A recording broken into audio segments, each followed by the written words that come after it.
Alat dan bahan yang dibutuhkan yaitu 2 buah pot putri malu dan juga sebuah kotak berwarna hitam.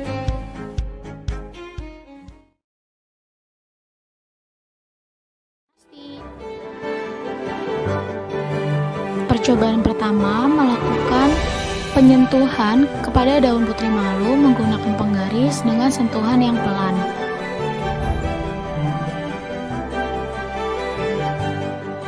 Kemudian kita lihat berapa waktu yang dibutuhkan oleh putri malu jika disenggol dengan pelan untuk terbuka kembali.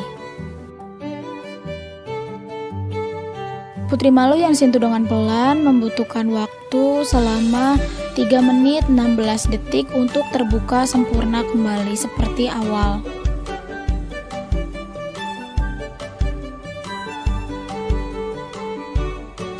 Percobaan kedua dilakukan dengan menyentuh daun putri malu dengan sentuhan yang sedang. Kemudian kita pasang waktu untuk menentukan berapa lama putri malu tersebut akan terbuka kembali seperti sedia kala.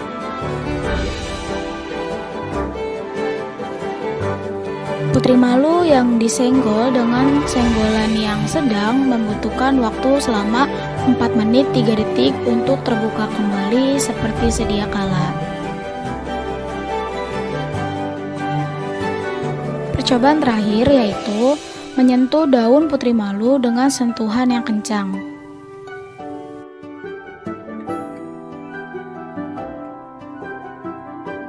Setelah itu kita tunggu kembali untuk menentukan waktu yang dibutuhkan oleh putri malu untuk terbuka kembali setelah disentuh dengan sentuhan yang keras. Putri malu yang disentuh dengan sentuhan keras membutuhkan waktu selama 8 menit 30 detik untuk terbuka.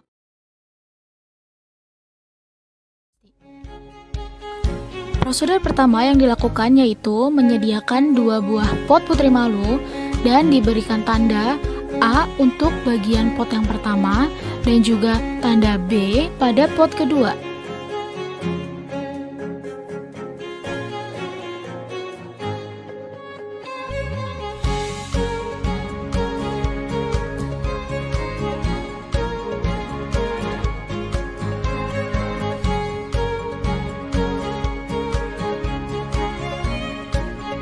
Selanjutnya letakkan pot A di tempat terang di bawah sinar matahari dan di tempat yang terbuka.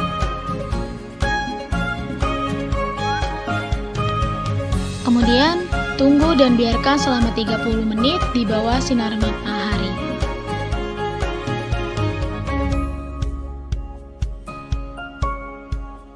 Kemudian untuk pot B kita masukkan ke dalam kotak hitam yang telah disediakan sebelumnya. Dalam memasukkannya harap hati-hati agar tidak menyentuh daunnya.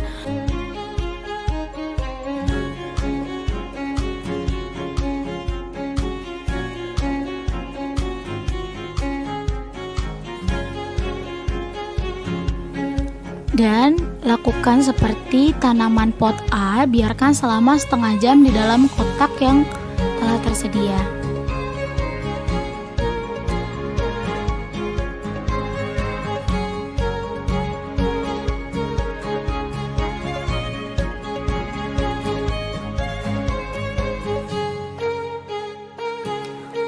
Untuk pot A, setelah didiamkan 30 menit, daunnya masih terbuka.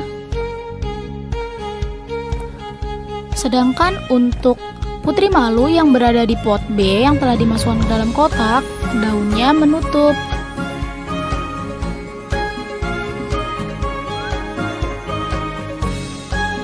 Setelah itu, putri malu pada pot A dan B diletakkan kembali di bawah sinar matahari dan tunggu selama 30 menit.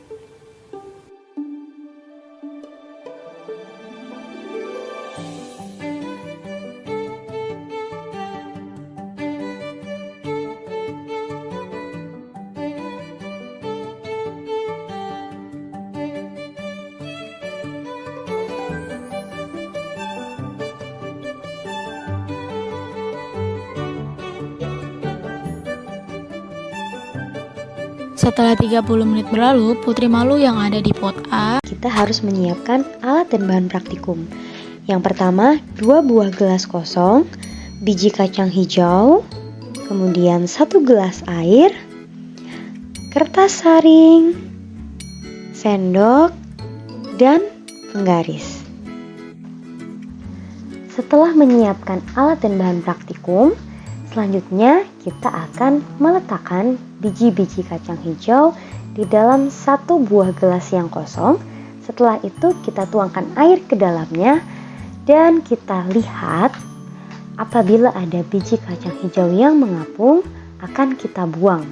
Kenapa? Karena biji kacang hijau yang mengapung tidak bagus untuk perkecambahan. Jadi biji-biji yang kita gunakan adalah biji-biji yang tenggelam. Biji-biji kacang hijau yang kita rendam tersebut kita biarkan selama 1 malam. Setelah merendamnya selama 1 malam, selanjutnya kita akan membuat tempat untuk perkecambahan. Pertama-tama kita gulung kertas saringnya. Semua kertas saring setelah kita gulung kita masukkan ke dalam 1 botol yang kosong. Kita tata sedemikian rupa sehingga semua kertas saring memenuhi gelas yang kosong tersebut. Kurang lebih seperti ini ya hasilnya. Setelah itu kita masukkan beberapa sendok air ke dalam gelas yang berisi kertas saring. Namun jangan terlalu banyak air, jangan sampai membuat rendaman air di dalam gelas. Jika dirasa cukup, biarkan air meresap ke dalam kertas saring. Setelah itu kita masukkan beberapa biji kacang hijau.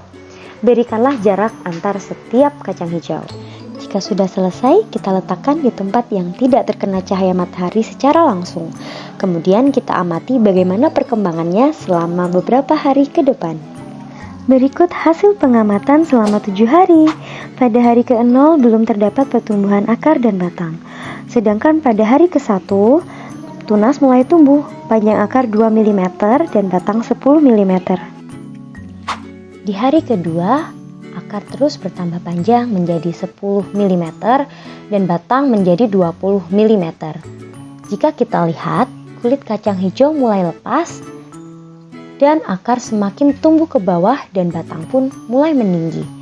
Di hari ketiga, panjang akar menjadi 20 mm, panjang batang menjadi 40 mm. Mulai tumbuh daun sebanyak 2 helai namun berwarna kuning. Akarnya berserabut semakin banyak dan batang semakin panjang tumbuh ke atas. Sedangkan pada hari keempat, panjang akar menjadi 30 mm, panjang batang menjadi 60 mm, akarnya terlihat semakin berserabut dan semakin bertambah panjang. Batang semakin tinggi dan kokoh, namun daun masih terlihat menguncup ke bawah. Pada hari kelima, panjang akar menjadi 45 mm dan batangnya menjadi 85 mm. Akarnya semakin membesar dan memanjang, daun terlihat mulai membuka, batang pun semakin tinggi. Di hari ke-6, panjang akar terus bertambah menjadi 60 mm, panjang batang menjadi 120 mm.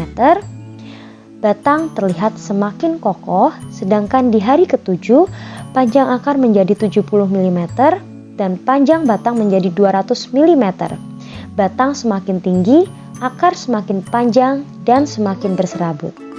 Jika kita amati tabel percobaan tadi, bertambahnya ukuran panjang akar dan batang serta pertambahan jumlah daun merupakan proses pertumbuhan.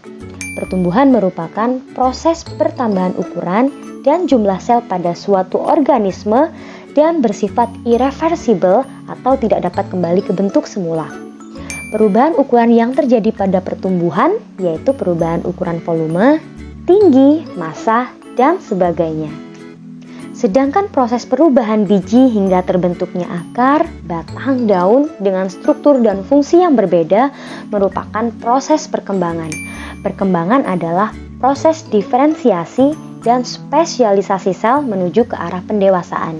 Pada proses ini terjadi perubahan di mana terbentuknya organ-organ yang mempunyai struktur dan fungsi yang berbeda. Kesimpulannya yaitu pertumbuhan dan perkembangan makhluk hidup pada tanaman kacang hijau dipengaruhi faktor dari luar seperti cahaya matahari, suhu, kelembapan udara, nutrisi, media tanam, serta air dan juga dipengaruhi faktor dari dalam seperti gen dan hormon. Pertumbuhan dan perkembangan pada tumbuhan tanaman kacang hijau adalah hasil dari adanya aktivitas pembelahan, pembesaran, serta diferensiasi. Bahan pisang, tape,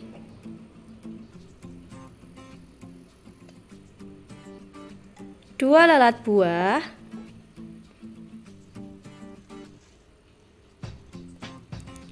dan juga 3 gelas plastik minuman.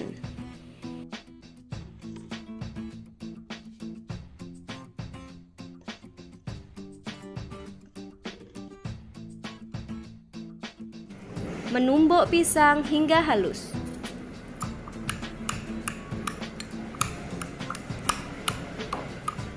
Dilanjutkan, mencampur tape hingga menjadi satu.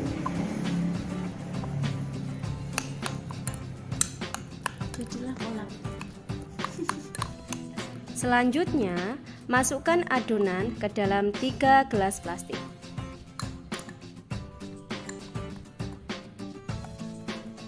Jangan lupa lapisi dengan tisu.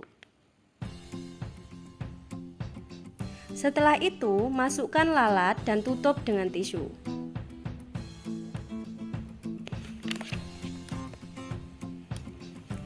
Terakhir, lubangi tisu dengan jarum.